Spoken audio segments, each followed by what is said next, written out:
Okay, check out this cool little fan I got online on those websites like Wish. It's a little fan, like a little Dyson fan. You just plug it in, USB port. It's got 3 speeds, little button on the bottom there.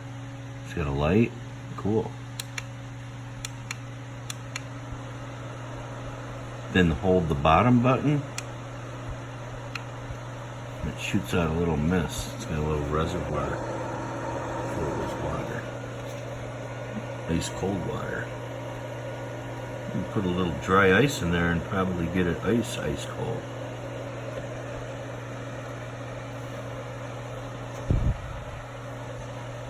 I'm gonna check the temperature here. Air temperature, 86.